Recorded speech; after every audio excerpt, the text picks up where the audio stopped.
My name is Guy Jean, and I'm a peer navigator.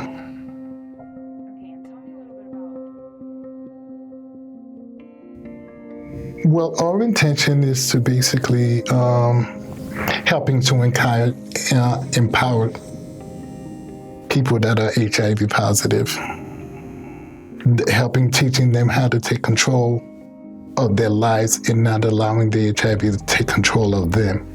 Being involved in their treatment plans, whether it's with the HIV or anything else that they're dealing with in life, showing that there is life after being diagnosed with HIV.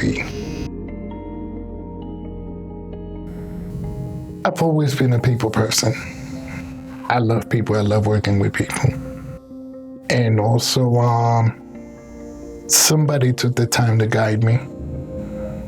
And I've always felt that it's my duty and my necessity to get back what was given to me. I've always been wanting to reach out to people, wanting to help people, and doing the best that I can. That's my main purpose. I remember 1988 when I first went to get tested. I really didn't want to go back for my result because I was afraid, because I already know what my result was. It wasn't until actually a year later when I went back in and I went into treatment. I was also a substance abuser, being homeless in the streets of New York. I went to get tested, and I went back and my result was positive. During my time in recovery, I was in a program for 3 years. My intention was, okay, I want to do something with my life. I wanted to make a change. I wanted to make a difference. So I went back to school. I studied at DOH-Polk College for 2 years. And while I was in the program, I started working as a substance abuse counselor. And from there, I transferred to working with battered women and children. I stayed there for about 2 to 3 years, and then I transferred to working with HIV clients that were getting into recovery, trying to get their lives together.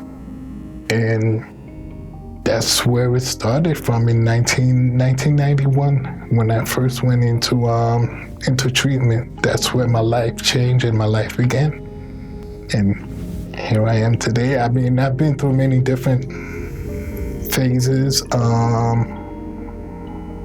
It wasn't until 2003 I was at work. I was working as an assistant manager for CVS Pharmacy. I passed out of work.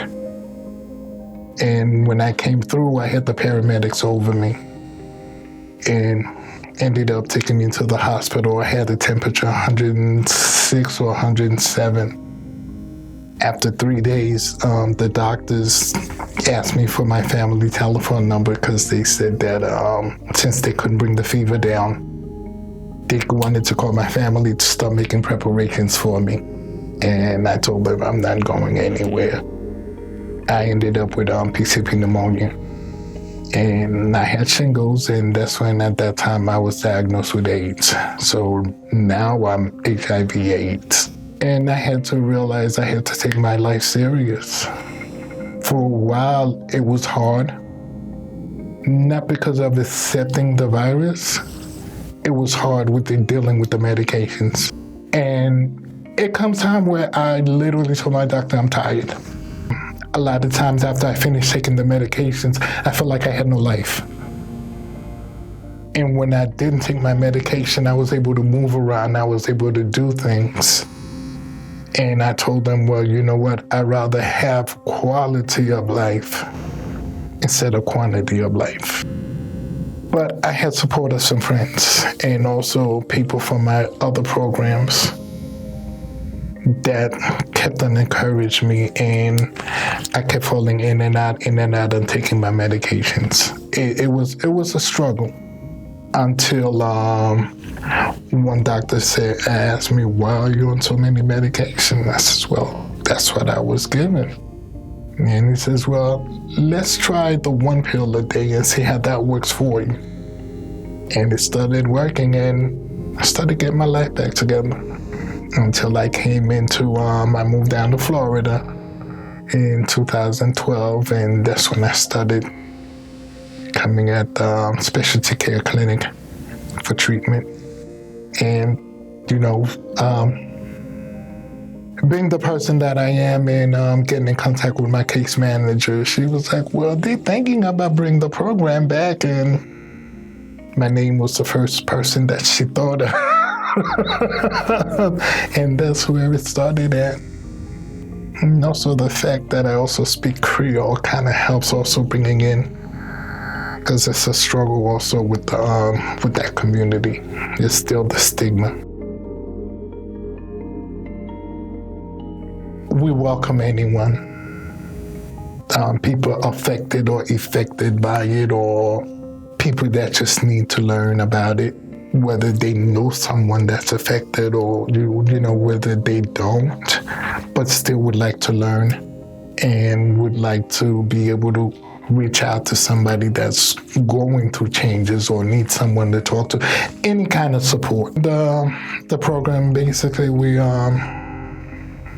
wanting to start officially with people that are HIV positive, trying to understand what they're going through, how they're dealing with being HIV, their community, finding out if they have support, what they need from us, how we can help them, because I'm finding out it's still with the stigma. You still have people that live with family. They're afraid of the family ever finding out because they would be in the streets. We want to reach out to those people, and also to family members, because you still have, again, even though with all the education that's out here, you still have people that's still thinking that, oh my God, my son's gonna die, my daughter's gonna die, or my wife or my husband's gonna die, and not understanding, no, they're not dying. You can live with HIV and live a productive life to a point where you can still have kids, and the kids being HIV negative. You have to know and properly take care of yourself in order to be able to achieve that goal.